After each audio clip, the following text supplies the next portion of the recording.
Now, in this series of individuals who've interacted with Mr. Ratan Tata, speaking to us about the multiple sides of his personality, there are also those who met with him perhaps for the first time and the only time, but Mr. Tata left a lasting impression on them. We have on the show Captain Zoya Agarwal, a senior pilot who recalls her encounter with Ratan Tata and how she was touched by his humility. Captain Zoya, thank you very much for joining us. Can you tell us, I'm sure you've flown a lot of eminent personalities, celebrities as well. What was your encounter like? What was your reaction when you learned that Mr. Tata would be on your flight? It was completely off ball because typically he doesn't fly the route that I was operating. And I think it was just a sense of gratitude. Just felt blessed because I knew that a person like him, just to be surrounded by his aura and energy was a blessing. Captain, this is your throne, you've earned it. Is that what he said when you asked him for a picture? Please tell us what happened. Which is a specific quality of him, which is not something that makes him stand out as a leader. Everything about him is basically magical. It kind of separates him from every single person I've ever met. I mean, I've had the privilege of meeting many, many exceptional personalities, but he was different. Just his humility to start with, the way he comes across, the way he introduces himself, he'll carry a boarding pass in his pocket. It's very, very humbling to see a person who's so successful. In your mind, you have this perceived notion of a person who's so successful, but yet so humble and grounded. And that's what was his super quality, because people get success, people become leaders, but there is only one Ratan Tata. There'll always be one Ratan Tata.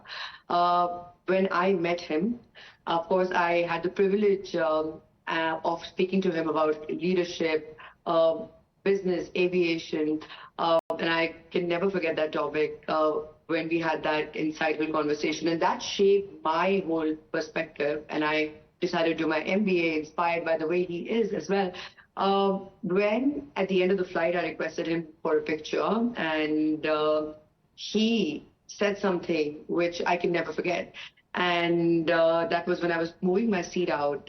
He's like, "Captain, this is your throne. You have earned it. Stay there." And he came behind me for the picture. And this moment was so special that it kind of redefined two definitions for me. One was for leadership. Leadership is not about you. Leadership is not about how you are as a leader, but it is about all those people who you are leading.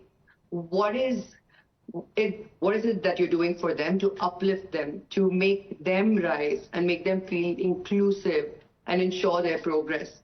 And second definition that was redefined to me that particular day was about success. Success is never about your own personal success. It's not about just having business ventures which are super successful, but it's about what success is about giving back.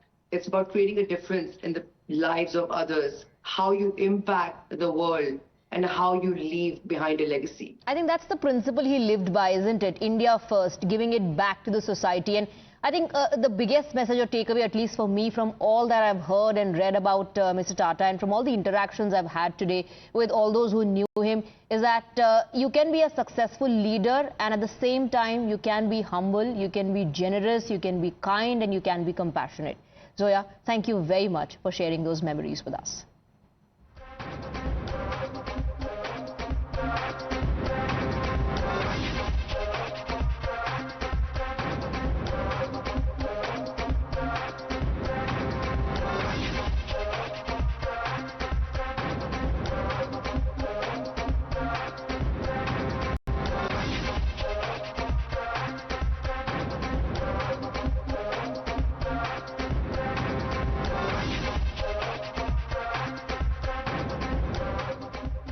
Well, everyone that we were speaking to today has described Mr. Tata as an individual whose legacy goes beyond business.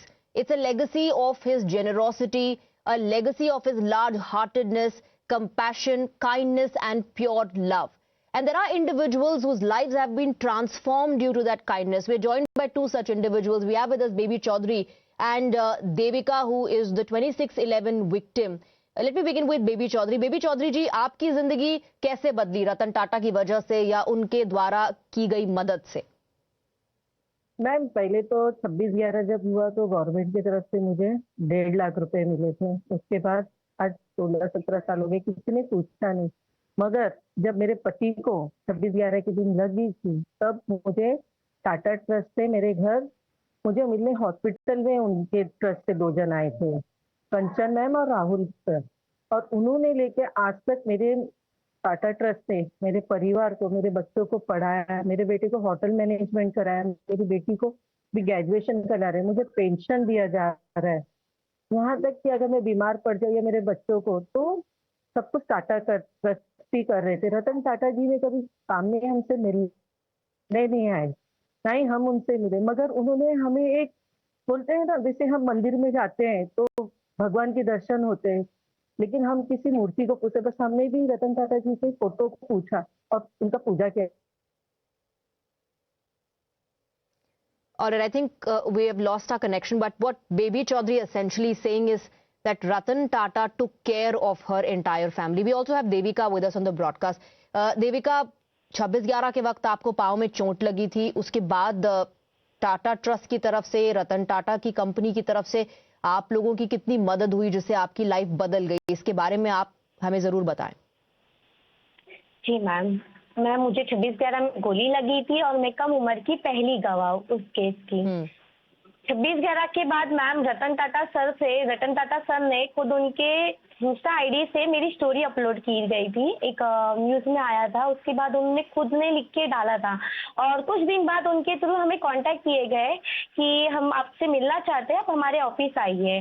Then मैं Shantanu sir से मिल चुकी हूँ, मेरी एक इच्छा बाकी रह गई रतन टाटा सर से मिलने की, वो अब तक पूरी नहीं हो पाई। और रिसेंटली जब मुझे कल ये न्यूज पता चलती है तो मैम मैं एकदम शॉक में चली गई कि मुझे पहले बिलीव ही नहीं हुआ कि ऐसा कुछ हुआ है। मैं कुछ अपने वर्ड्स में नहीं एक्सप्लेन कर सकती कि मैम मुझे ये शब्द पे अब भी विश्वास नहीं हो रहा है कि सर हमारे बीच में नहीं रहे। वो ऐसे इंसान थे कि वो इतने बड़े होने के बाद भी कभी किसी चीज में भेदभाव नहीं रखा, उन्होंने सबके लिए किया है। आज हमने देश का एक कीमती हीरा खो दिया है।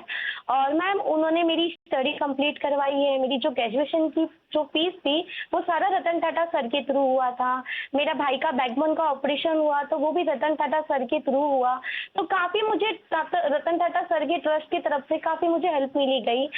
जो सर ने किया है शायद ही कोई कर सकता था हमारे देश में, और उनकी तरह वो इंसान मिलना शायद नामुमकिन है। मैम क्या कहेंगे आप उनके बारे में, क्योंकि आज हम सभी लोगों से यही सवाल पूछ रहे हैं कि आपकी क्या मेमोरीज हैं रतन टाटा से जुड़ी हुई, और उनको, उनके व्यक्तित्व को, उनकी पर्सनालिटी को आप कैसे डिस्क्राइब करेंगे?